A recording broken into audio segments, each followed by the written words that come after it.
ذرا تھوڑا اوائڈ کرتے ہیں وہ کر رہے ہیں.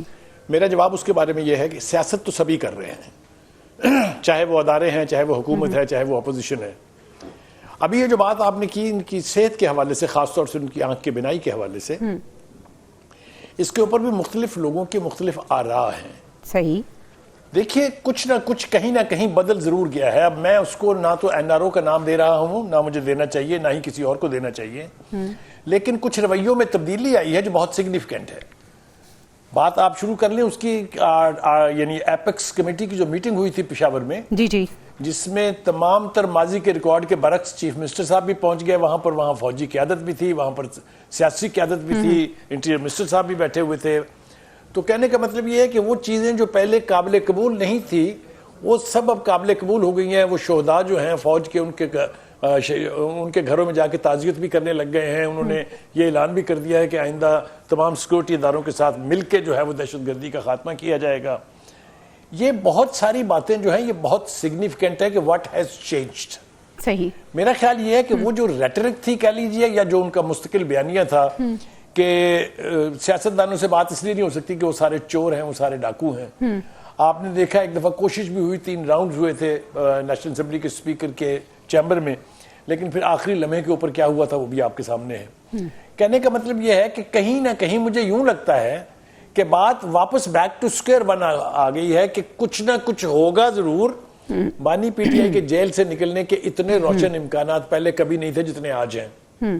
تو کچھ نہ کچھ تو ہو کے رہے گا. اب وہ یہاں سے شفٹ ہو کے بنی گلا جاتے ہیں یا نواز شریف کی طرف سے کسی باہر کے ملک چلے جاتے ہیں, یہ ہمیں بہت کلوزلی مانیٹر کرنا پڑے گا. سیاست ہو رہی ہے, اس سے کیسے نکلیں گے یہ ابھی سولوشن کسی کے پاس نہیں ہے. اچھا بخاری صاحب, سیاسی بصیرت آپ رکھتے ہیں, بتائیے گا, یہی سوال میں آپ سے پوچھنا چاہ رہی تھی کہ اب کیا ایکسپیکٹیشن ہے, بنی گالا منتقل ہونے والے ہیں یا کہیں اور, آپ کیا سمجھتے ہیں؟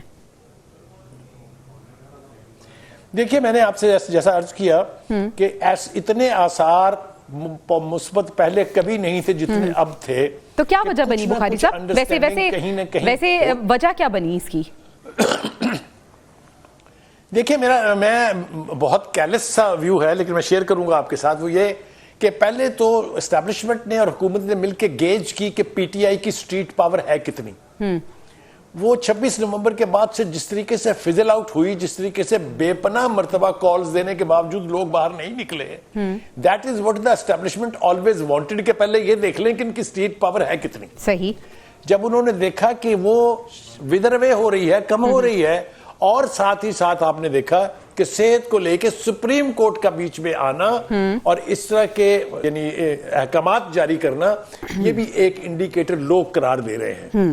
اس لیے کہ ابھی جس طریقے سے احکامات ہیں, ان کے بیٹوں سے بات بھی کرائی دی جائے گی, بیگم صاحبہ کی ملاقات ہو چکی ہوئی ہے, ان کے وکیل صفدر 3 گھنٹے کے لیے مل چکے ہیں, تو کہیں نہ کہیں آئس میلٹ تو ہو رہی ہے. صحیح. اب اس کا پورا شجرہ کیا ہے, کیسے یہ منظر عام پر آئے گی, میرے خیال سے اس کے لیے تھوڑا سا انتظار کرنا پڑے گا. جی بالکل صحیح ہے. ثنا مرزا صاحبہ نے بھی ہمیں جوائن کر لیا.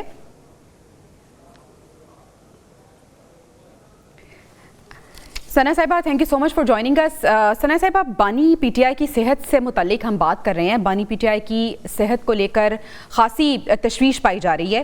آپ اس کو کیسے ریڈ کرتی ہیں, صحت سے متعلق سپریم کورٹ کا بیچ میں آ جانا, پھر یہ رپورٹ کا سامنے آ جانا, پس پردہ کیا چل رہا ہے؟ کیا آپ کو بھی لگتا ہے کہ ہواؤں کا رخ کچھ بدل رہا ہے اور آنے والے وقت میں ہم کچھ چینج, کچھ تبدیلی دیکھنے والے ہیں؟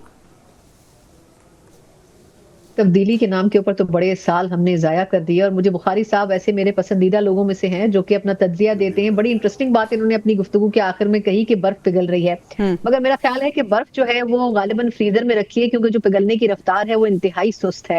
اور دلچسپ بات یہ ہے کہ مذاکرات کی بات تو بڑے عرصے سے ہو رہی تھی, لیکن چوائس کیا تھی؟ یہ تمام چیزیں میں صرف مختصر 2-3 چیزیں ضرور آپ سے کہنا چاہوں گی کہ دیکھیں 8 فروری کے احتجاج کے ٹائم پر ہی یہ ریئلائز ہو گیا تھا کہ حکومت ویسے تو سو کالڈ یہ کہنا چاہتی ہے کہ ہمیں کوئی پرواہ نہیں ہے, لیکن اندر کہیں نہ کہیں ایک سٹریس ضرور تھی. دوسری طرف پاکستان تحریک انصاف نے جتنے دعوے کیے تھے ان تمام دعووں میں سے بھی ہوا نکل گئی. ان کو خود بھی پتا تھا کہ وہ اتنی اسٹرینتھ نہیں دے سکتے, لیکن ان کو لگتا ہے کہ کانسٹنٹ پریشر مینٹین کرنے سے حکومت پر احتجاج اور تمام دھرنوں اور جلسوں کے نام کے اوپر آپ ایک اپنی ریزسٹنس پیدا کر سکتے ہیں. میرا خیال یہ ہے کہ یہ ایک بنیادی وجہ ہے جس کا فائدہ پاکستان تحریک انصاف اٹھانے کی کوشش کر رہی ہے.